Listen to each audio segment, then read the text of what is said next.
Temple de l'effort, le sport porte des valeurs nobles. Celle de la sueur et des larmes, celle du labeur, le goût du partage aussi, ou le désir brûlant d'inverser son destin. Mais le football n'est pas qu'un métier, et ses sacrifices sont vains sans la perspective d'y lire une histoire. Peu sont plus belles que celles qui démarrent. Rares sont les premiers chapitres aussi réussis.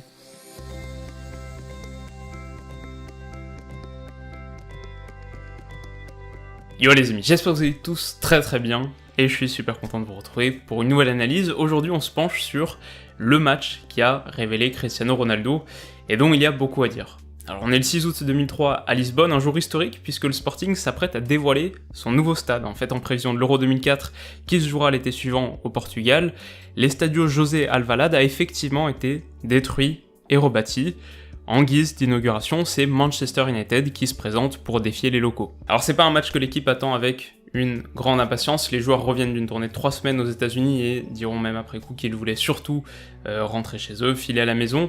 Mais c'est un match que le club a promis de disputer. En fait, à l'époque, United et le Sporting viennent de nouer une forme d'alliance informelle, un partenariat qui a pour but annoncé en tout cas de partager les bonnes pratiques en matière de recrutement, de formation, mais dont l'objectif principal est surtout d'être en pole position pour arracher le joyau absolu du Sporting, un jeune adolescent du nom de Cristiano Ronaldo. Donc tout ça pour dire que bien avant ce match, United avait déjà un œil sur Ronaldo. Cette rencontre, quelque part, est même une conséquence directe de l'intérêt d'United pour Ronaldo.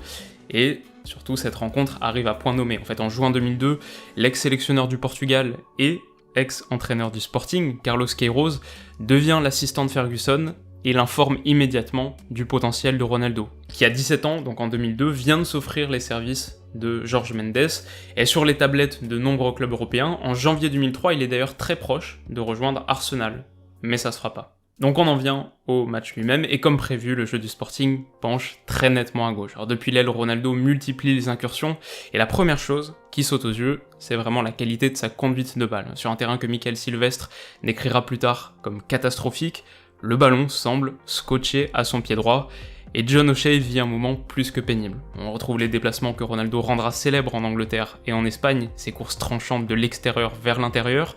On note un vrai appétit pour le but, on voit déjà sa qualité athlétique et le potentiel de son jeu de tête. Voilà, il y a plein de choses qui sont fondamentalement pas très surprenantes quand on connaît le joueur. Il y en a d'autres, en revanche, qui le sont davantage. En revoyant ce match, on se remémore, par exemple, son goût des gestes techniques spectaculaires, comme cette virgule inter-exter, ou cette roulette le long de la ligne de touche en seconde période. Si vous êtes observateur, vous aurez d'ailleurs remarqué que le Sporting change de maillot à la mi-temps, ce qui souligne le caractère un peu festif de cette rencontre. Mais donc cette roulette amène le coup franc, qui permet aux locaux de doubler la mise via João Pinto. Et puis au-delà des gestes techniques flamboyants, qui, on le sait, disparaîtront peu à peu de son registre, on voit aussi un Ronaldo très partageur, très passeur, dont les dribbles servent avant tout à créer un décalage. Bon, il n'est pas toujours juste dans ses transmissions, parfois aussi parce que ses coéquipiers ne les comprennent pas, mais avant-dernier passeur sur le premier but du Sporting, il trouve parfaitement son latéral qui adresse un centre bien ajusté converti par Luis Felipe. Depuis l'aile droite, où il joue la dernière demi-heure de la rencontre, il se défait également de 2 mancuniens pour initier le mouvement qui amènera ce superbe 3e but.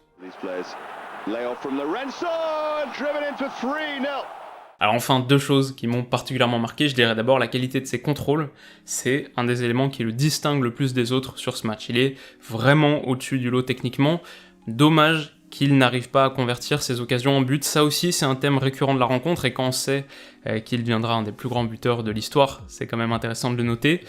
Mais le plus surprenant, quand on revoit toutes ces images, c'est sûrement la détermination qu'il affiche sur le plan défensif. Même à 3-0, même à la 84e minute, ça aussi c'est quelque chose qui changera un peu. Alors la suite est connue, dès la mi-temps, Ferguson, qui est encouragé par le retour de ses propres joueurs dans le vestiaire, demande à Peter Kenyon, le CEO du club, de descendre des tribunes et de se préparer à négocier le transfert de Ronaldo.